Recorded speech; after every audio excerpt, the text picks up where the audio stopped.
my name is Beck and welcome to a video where I talk about the book series that I am currently in the middle of, because there are a few of them. I'm usually fairly good at completing series. Maybe I should do a video about all the series I've finished, but there's a whole different can of worms. We're going to talk about the series that I have read pieces of, and these are generally series that have either been completed or they've got a lot of books in them still, because if it's a series that is currently being written, then that obviously doesn't count because nobody can finish the series because it hasn't even been finished by the author. So anyway, I think I have done enough rambling for the beginning of this video. So the first book that I want to talk about is The Witcher by Andrzej Sapkowski, and I have read the first two books in this series, and I plan on reading on to Blood of Elves, like I've said in previous reading wrap-ups and previous vlogs and stuff. And the first two books in this series are The Last Wish and The Sword of Destiny, and both of these are made up of short stories. So technically they're not like a novel following Geralt. They're just short stories that kind of see him sometimes and then flash forward and flash back to other characters. So I'm looking forward to actually investigating Geralt's story because I haven't seen him explored to the extent that I want, and I really enjoyed the Witcher Netflix show. And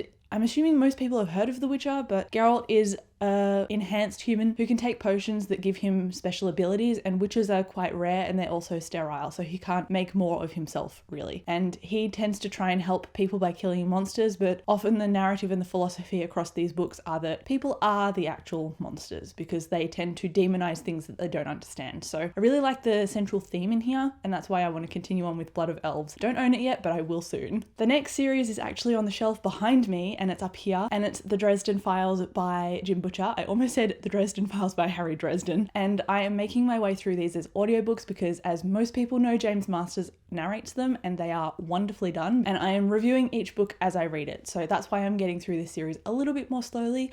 I've also heard that if you don't really like the way that Dresden is written, I know there's a male gaze issue with the way that the author describes women, and he tends to describe them through their attractiveness and their breast size and stuff, which is something that I've noticed across the series, but it hasn't been something that stopped my enjoyment because it hasn't been prevalent enough for me to go, that's a thing that I dislike a lot, so I'm not going to continue reading. I have noticed it, but I've kind of glossed over it in my reviews so far because the other parts of the story have been more interesting, and that's what's made me want to continue. It is about Dresden, who is a wizard detective, and he does consulting work for the police. He helps them solve supernatural murders, and we don't really know much about Dresden because his past tends to get touched on in each book, and so we're learning pieces about Dresden, what he's like, what he reacts to things like in the moment, as well as the overarching murder mystery at the center of each book. So it starts like a monster of the week kind of story, and then it builds on Dresden and the world building and the characters, and it just gets bigger and bigger with each book. So I've heard that you should try reading book 7, and if you don't like book 7, then you probably won't like the Dresden Files, but I cannot corroborate that because I have not read up to book 7, and I'm also really liking the books so far, and I gave the third book, Grave Peril, a 5 out of 5 stars, so that is for sure a series that I'm going to keep reading because I have a book haul coming up, and fun fact, in that book haul are more Dresden books, so that ship is sailing towards me reading the rest of the series. The next series is one that I wanted to start, but I knew that because it was quite long and it was a commitment that I only wanted to at least start the first book this year, and that book is The Wheel of Time. Well, it's Eye of the World, that's the first book, but Wheel of Time is the series, and I am proud to say that I have finally started it. I've done a spoiler vlog and a spoiler-free review, so I'll link those down below because if you're like me, you probably don't know what The Wheel of Time is about, even though you've heard people talk about it so much. I tend to shy away from discussions about it just in general, even though I have read the first book now, because people just tend to assume that a lot of people know what they're talking about because it's a series that's been around for a while and it's quite a quote-unquote classic series, and so spoilers tend to get thrown around willy-nilly, and I don't even want to read names that people are talking about because that will tell me who is coming up and who is important when they get introduced. I don't want to know that, so I've been avoiding a lot of discussion online, but that's why I made the spoiler-free review, so that I could actually talk about it and other people could understand what the series is about. It's an adult epic fantasy. It follows Rand, who is a farm boy, and an inciting action at the beginning of the book is he and his father get attacked in their house by these mythical creatures, and that makes Rand realize that perhaps there is magic in the world, and perhaps there is logic and reasoning to the folktales he heard as a kid. And from that point onwards, it's like 70 to 80 pages into the book, so it seems like a bit of a commitment for you to get invested, but I found that all of the world building in that book and all of the writing leading up to that point wasn't boring me because it gave me a lot of ground and setting for me to actually care about the consequences of what happened to the characters. So there is a major quest arc in this book, and there are Rand and a bunch of other characters involved as well, and I don't want to say any more because it'll spoil things. Thank you, Motorbike. So that is all I want to say, but the Wheel of Time is one that I am very proud that I've started, and I think I've committed to doing spoiler vlogs now, because I'm really actually quite excited to do a spoiler vlog for the second book, and that is on its way in a book haul as well. The next book was also on the shelf behind me, and it's Book of the Unnamed Midwife, and I read this in like January or February this year, and this is a apocalyptic dystopian book where our main character is a midwife, and obviously that seems fairly obvious because it's got midwife in the title, but she is a midwife. She has experienced this pandemic. It's like a global pandemic, so quite topical at the moment. So if that is a worry for you, then probably avoid this, because there is a very low mortality rate with this pandemic virus, and most of the people pass away from it after having it for 7 days. And our midwife is obviously someone who contracted the virus and then survived, and there is a very small percentage of women that survive, and there's a very small percentage of men that survive, but men tend to survive better than women do. So that means that our main character has to kind of disguise herself as a man to survive in this post-apocalyptic world, and we get a third person perspective, and we also get her innermost thoughts because it's told in her writings about her experiences and also about the things in the narrative happening. I don't know how to describe that in a better way, but this is a book that was more quiet even though it had action in it, and I absolutely loved it. And it has two companions. So one of the characters at the end is mentioned very, very briefly in like a paragraph, maybe, not even, and it follows that character in the next book, but with that character's story, and I don't know if it interlinks with timelines or anything, but I think it's more of a companion than a direct sequel. But my point is that I have not read that yet, and I have the audiobook on my wishlist on Audible, so I will be getting to that shortly if I can fit another audiobook into my reading list. The next series on here is actually a manga, and that's Fruits Basket, and this is a romantic supernatural comedy book where our main character Toru, she is living in a tent trying to survive on her own after her mother's recent passing away, and she stumbles into the family estate of the Soma family, and they kind of take her under their wing because she won't help herself first, she'll help other people first. And so they're like, come in, help maintain our estate, and then you can live here and you don't have to live in a tent anymore. And so she does that and doesn't feel as guilty about it because it means that she's giving back to them. But at the same time, she accidentally discovers their family secret, which is when they are hugged by a member of the opposite sex, they turn into an animal of the Chinese zodiac. And this happens quite by accident in Toru's first meeting of them. And it really sets the stage for a lot of humor involved, because when they turn back into people again, they're naked, and it's just a really funny romantic comedy kind of vibe, but also it has tension and seriousness to it when it comes to talking about the Soma family as a whole. And it does talk about emotional abuse and physical abuse in here, and a lot of different themes that our characters have to get through in order to find the love for each other. And the friendship and love in this book is, or in this series rather, is what I absolutely adore. And so I'm going to be talking about these until the cows come home, because I read the series years ago and I'm rereading it now, and I've got 4 volumes left and then I'm finished. So technically I have finished it before, but I wanted to add this because I'm reading it again now and I haven't finished it yet. Also, I want to talk about Oren High School Host Club, which is another manga that I am currently reading. I say currently reading, but I feel like I haven't picked it up in a very long time, but I started reading it in high school when I was 17, I think, and I haven't finished it or picked it up since, and it's only 18 volumes long, so it's not like a massive manga either. And this one, unlike Fruits Basket, is not supernatural. It's just like a host club, and they host, as you would expect, people coming in from their school, and it's like the boys in this club are people that actively encourage girls to have crushes on them, so they come to pay for time with each person, and it's not like a sexual favors kind of deal, it's more of an attention thing. And Haruhi, our main character, she accidentally discovers this club, she doesn't know what it is, and she walks in, and she's on a scholarship to this school. She's not well-to-do, and a lot of the characters in this book are from very, very well-off families, like have multiple mansions, well-to-do families. And she walks into this room, accidentally knocks over this vase and breaks it, and it's like $80,000 worth of vase. And so to pay off her debt, she has to become a host club member. But because she's a girl and all of the members are boys, she has to dress up as a boy to be part of the club and earn her keep. And again, it makes for a lot of funny moments, because there is our central character who is kind of oblivious to things but also really loving and caring, and then has this secret that she shares with the main cast. And so it encourages friendship. It's also romantic comedy in certain aspects as well, and it's just quite funny and random. So those are 2 manga that I really like and are really joyful as well, and I need to finish reading them because I started reading them when I was younger and I didn't continue. Next, I want to talk about some comic book series that I'm reading, because I tend to stop and start on reading comic book series because each volume, like each volume of manga, can get quite expensive. So depending on what I rated the most recent volume, and depending on my income at the time, I will either go out and buy the next one or I won't. And so I'm reading Paper Girls, I'm reading Chew, and I'm reading The Walking Dead at the moment, but all of them are very different and all of them are varying in length as well. Walking Dead is definitely the longest, and I don't know if Paper Girls is finished. Don't know if Chew is finished either. But I do know that Paper Girls has an adaptation coming up, or at least in the works, and it's got the author and the illustrator as executive producers. So that is one that I probably need to pick up again really soon. But it's a comic series that's set in like the 80s, I think, and it follows these girls doing their rounds delivering papers, and they discover something kind of sci-fi like, and it messes with sci-fi and time travel and all that cool stuff with this main cast of girls. I can't say more than that without spoiling things. But Chew is also about this guy who is working for the police. I think he's a detective, I'm not sure. And the way he solves crimes is, in this world, some people have this ability, some people don't. He can eat food and understand the entire history of it, like where it started to where it's gone through and been processed to when people have just lifted it up on their plate and handed it to him in a restaurant. Like, he knows everything about it. And kind of hilariously, chicken is contraband in this world, and so his task is to track down people who are illegally dealing chicken. So it sounds like a really kooky premise, but it's actually quite fun with the mysteries and the suspense, and it has obviously its comedic moments as well. So that is a series that I have really enjoyed, and it's been like 4 stars or above in my ratings, so I've just parked it because I was poor.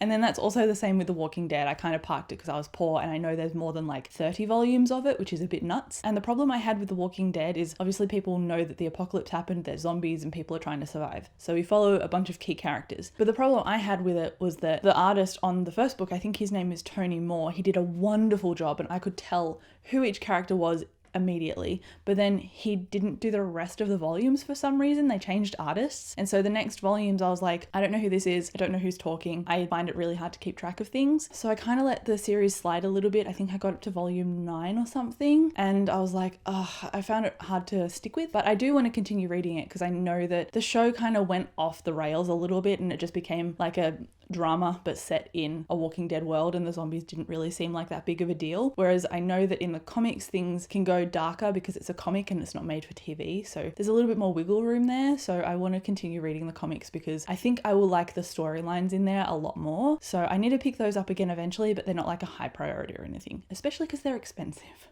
Oh, I also forgot a comic, and it's called Revival. It's another zombie comic, and I've only read the first volume, but I gave it like 4 stars or something. I really liked it, and I think it involves zombies in a different way to what The Walking Dead does, in the sense that I think people can become zombies and then come back to themselves, but they still kind of take on traits of being zombie-like they can't die or it's really hard to kill them or something. I like the way that Revival did that, and it had a different take on zombies, and because I've only read the first volume and it was a long time ago, I can't remember what the actual proper premise is. I don't actually know what it's about, but if I like the art style and I like the way the story is pulled off, then I will definitely continue on with it. Next up is an urban fantasy series, the Mercy Thompson series by Patricia Briggs, and I've read the first 2 books in this series and I kind of stopped reading because I think I don't like reading vampires as much in urban fantasy because it messes with consent, and the bloodlust thing just overclouds people's minds, and it's like taking advantage of them when they're drunk or high or something. It just doesn't sit right with me, but I know that a lot of people enjoy the whole vampire thing, so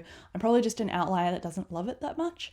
And the second book really followed vampires and like a cohort of them, and so I didn't care as much for it, and that's why I parked it, even though I liked the first book and I liked the characters that flowed on from the first book into the second. The vampires were a bit of an issue, and the pack dynamic with the whole patriarchal werewolf mate dynamic was not really a thing that I liked. So I don't know if this belongs in a series I've DNF'd video or not, because I think I have kind of DNF'd it, but I don't want to DNF it for good. I want to pick it up eventually in the future and maybe read the synopsis of the third book and see what it's like, because this is a book series that people like for a reason. So I thought that I might try and continue it. I do know that she has a different series and I want to try reading that because a friend of mine is obsessed with that series. I think it's called the Kate Daniels series. So I might try that one if I don't like the synopsis of the third book in this Mercy Thompson series. So Patricia Briggs, I will continue your books, but not at this particular moment because I have other priorities. I'm in the middle of a lot of stuff. The next one is The Shadow of the Fox, and this is a series by Julie Kagawa. It is a book that just reminded me of watching an anime and I loved it. It kind of did away with the 3-act structure thing and it followed more of like a journey, an encounter aspect that an anime, like an adventure anime, might follow, and I liked seeing that quite a lot. Our main character is a kitsune, which means she's like a fox demon, and she is getting trained by a master, and she's also working for this woman that she doesn't like. And so while she's at this temple working for this woman she doesn't like, demons break in and kill everybody, and she manages to escape back to her master. And on his dying breath, he gives her a piece of this scroll and is like, you need to go to this master guy and reconnect with him because he has the next piece of the scroll, and I'm entrusting it to you, keep it a secret, don't tell anyone. And then he just dies. So we have this main character on a quest with a secret item. We also get introduced to this guy who's like an assassin, like almost a brainwashed assassin, but is trying to claw back his humanity. And then there's a samurai who used to be a samurai, but I think he's I can't remember what the word is when they're like a rejected or shamed samurai. And so it's them on a quest together, and their dynamic is great because they're all so different. And it's a series that I just stopped reading because I forgot about it because I don't own it physically. So I need to go and borrow the rest of the books from my library because I've seen people talking about it and they've really enjoyed it, and I enjoyed it too, so I don't know what I'm waiting for. Next is actually a series that I have finished reading. However, the Lunar Chronicles is a quartet, but it's also got a bunch of graphic novels afterwards, and I liked the Lunar Chronicles enough to continue on with the graphic novels. So I'm going to have to investigate what I read next after winter, because I think depending on what you read it might spoil other things. So I think there's actually like a novel or a novella after winter, and then after that then I read the graphic novels. But there's a lot going on, but I know a few friends of mine have read past that point, so I can just ask them and I don't have to worry about googling and finding spoilers. But Winter and Scarlet and Cinder and whatever the third book is called, Cress, these are all books that follow a sci-fi retelling of a fairy tale. And in the first book, Cinder, obviously Cinderella, Cinder is a cyborg and she works in a little stall. She accidentally has like a meet cute / encounter with a prince, but she doesn't realize he's a prince at the time, and she ends up going to a party. I think she loses a ball bearing or something in her foot, or he finds something that's cyborg like, brings it to her, and that's how they meet. And that is where things take off. There's obviously an evil queen in here, and there is a war going on between Luna and Earth, and it's a very fun sci-fi series, and if you don't take it too seriously, it's very addictive. So I listened to all of them on audiobook and I really enjoyed my experience because it was a lot of fun. Next is Cherub by Robert Muchamore, and this is a middle grade spy series, and it has like a magical school but for a spy academy. So these kids are usually orphaned and they're taken by kind of like a faction of MI6 but not MI6, and they are trained as Cherub agents because nobody suspects kids when they're going to, you know, run their own drug ring or whatever. So these kids usually get placed in schools to make friends with the delinquents, and then the delinquent kids show them the way into the drug ring, for example, and that's how they bring things down with information. They're all trained to fight and in taekwondo and swimming and various different things, and so I really liked reading about them because they were so fast-paced, action-packed, and it had an awesome dynamic with the kids forming a found family together, because if you know me, you know that found family is one of the things I love, and they don't have any other family except each other. And I've only got the first book and the second, so The Recruit and Class A, and I read past that point when I was a kid, but I'm now rereading them as an adult, and I'm still getting a decent enjoyment factor from them as an adult, so I thought I would continue, but I don't own the rest of the books yet. So if you can sense a theme, the theme is I am poor and I need to buy more books, but I just haven't yet. So that is why I haven't bought any more of the Cherub books, but maybe I should check my library because I imagine my library might have them. Okay, I only have 3 left. So the next one is the Broken Empire trilogy, and that is by Mark Lawrence. Given that there has been some discussion about Mark Lawrence and the way he has interacted with readers, specifically female readers, he tends to search apparently for people on Twitter that are reviewing his books that haven't tagged him whatsoever, and he tends to bully them. And I don't know if that is something that he's done recently because I'm only going off a lot of discussion that I've seen about it happening, but I don't know if it's something that has happened now. But I don't want to say it's not happening in case I'm undermining people who have been like, hey, I've been attacked. So